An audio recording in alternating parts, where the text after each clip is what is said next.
यह कहानी है अहमदाबाद शहर की, जिसमें एक घर के बारे में अजीब घटनाएं घटित होती हैं। इस घर में कुछ समय पहले रेनोवेशन हुआ था और वहां के बाद जो नई नई फैमिली इस घर में रहने के लिए आई, उनके साथ कुछ अजीब और डरावनी घटनाएं घटी। एक बार की बात है, अहमदाबाद के एक मोहल्ले में एक घर था जो काफी वक्त से खाली पड़ा था। यह घर एक लड़के अर्पित के घर के सामने था। अर्पित की एक दिन मुलाकात एक नए परिवार से हुई जो किराए पर घर की तलाश में थे। उनका नाम था श्रीवास्तव परिवार, जिनमें श्रीकांत और उनकी पत्नी रजनी और उनकी छोटी सी बेटी पायल शामिल थी। श्रीवास्तव परिवार ने इस घर को देखा तो घर बाहर से पुराना दिखता था, लेकिन अंदर से बिल्कुल नया और शानदार था। रेनोवेशन के बाद घर बहुत ही अच्छा लग रहा था। श्रीकांत ने प्रॉपर्टी डीलर से पूछा कि यह घर इतना सस्ता क्यों है, जबकि बाकी घरों की कीमत ज्यादा थी।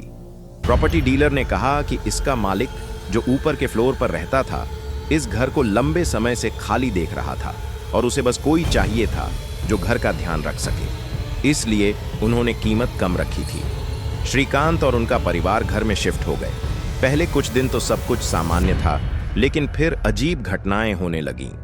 एक रात पायल अपनी पढ़ाई कर रही थी और अचानक उसे किचन से जलने की बदबू आने लगी। वह सोचने लगी कि कहीं गैस तो नहीं लीक कर रही, लेकिन जब उसने किचन चेक किया तो सब कुछ ठीक था। फिर भी उसे स्मेल आ रही थी। वह किचन में रखे बर्तनों को हटा रही थी और इस दौरान श्रीकांत और रजनी जाग गए। उन्होंने पायल से पूछा, क्या हो रहा है? पायल ने बताया कि उसे कुछ जलने की बदबू आ रही है और धुआं भी दिख रहा है। श्रीकांत और रजनी ने जांच की, लेकिन उन्हें कुछ भी नहीं दिखाई दिया। दोनों ने पायल को शांत करने की कोशिश की और फिर उसे सोने के लिए भेज दिया। अगले दिन श्रीकांत और रजनी को भी वही बदबू महसूस होने लगी, लेकिन जब उन्होंने बाहर जाकर चेक किया तो कुछ नहीं मिला। वे इसे इग्नोर करने लगे। कुछ दिनों बाद एक रात अचानक एक जोर से चीखने की आवाज सुनाई दी। सब लोग घबराकर बाहर निकले, लेकिन गली में सब कुछ शांत था। कोई भी बाहर नहीं आया और यह आवाज बहुत अजीब थी।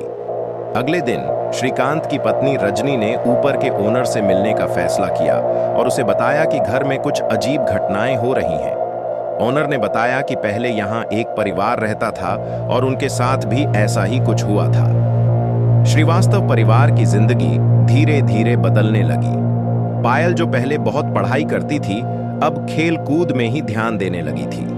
उसकी मां रजनी भी एक कोने में चुपचाप बैठी रहती थी। श्रीकांत का स्वभाव भी बदलने लगा था। वह बहुत ज्यादा चिड़चिड़ा हो गया था और हर किसी से लड़ने लगता था। एक दिन श्रीकांत ने देखा कि उनकी बेटी पायल अकेले खेल रही थी और जब उसने पूछा तो पायल ने कहा, मैं काव्या दीदी के साथ खेल रही हूं। यह सुनकर श्रीकांत चौंक गया, क्योंकि उसने कभी काव्या नाम की किसी लड़की का नाम नहीं सुना था। श्रीकांत ने फिर अपनी पत्नी से बात की, लेकिन उसे भी कोई समझ नहीं आया। एक दिन श्रीकांत ने किचन में देखा तो वह जगह जो रेनोवेट नहीं की गई थी, वहां एक तंत्र मंत्र की सिंबल्स बनी हुई थी। तभी उसने पीछे से हंसने की आवाज सुनी। जैसे ही उसने पीछे मुड़कर देखा, उसकी पत्नी रजनी अजीब तरीके से हंस रही थी। उसे यह समझ में आ गया कि अब उसकी पत्नी में कुछ और है।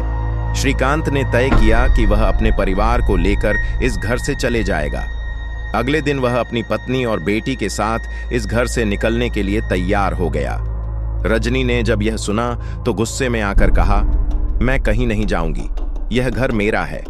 लेकिन श्रीकांत ने उसे पकड़कर घर से बाहर ले जाने की कोशिश की और आखिरकार वे वहां से चले गए। कुछ दिनों बाद एक और परिवार जो मिश्रा परिवार था, इस घर में शिफ्ट हुआ। उनका नाम था विनोद मिश्रा, उनकी पत्नी कल्पना और उनकी 10 साल की बेटी सोनल। कुछ दिन बाद उन्हें भी अजीब घटनाओं का सामना करना पड़ा। रात को तकिया अचानक से गीला हो गया और जब उन्होंने उसे देखा तो वह खून से सना हुआ था। विनोद और कल्पना ने यह सब इग्नोर किया, लेकिन बाद में यह घटनाएं और बढ़ गईं। विनोद ने ओनर से पूछा कि क्या इस घर में कुछ अजीब है, तो ओनर ने उन्हें बताया कि पहले यहाँ एक कपल रहता था, सुशील और वंदना भारद्वाज। यह कपल अपनी बच्ची को अडॉप्ट किया था, लेकिन असल में वे उस बच्ची को बलि देने की योजना बना रहे थे। और फिर एक दिन वह बच्ची गायब हो गई और इसके बाद घर में अजीब घटनाएं होने लगीं। मिश्रा परिवार ने भी तय किया कि वे इस घर से चले जाएंगे। वे अपना सामान छोड़कर घर से चले गए और इसके बाद यह घर फिर से खाली हो गया। आज तक उस घर का ग्राउंड फ्लोर खाली पड़ा है और किसी को भी वहां रहने का साहस नहीं होता। कहते हैं कि वहां काव्या की आत्मा बसी है और जो भी वहां रहने जाता है उसे काव्या की आत्मा जरूर मिलती है।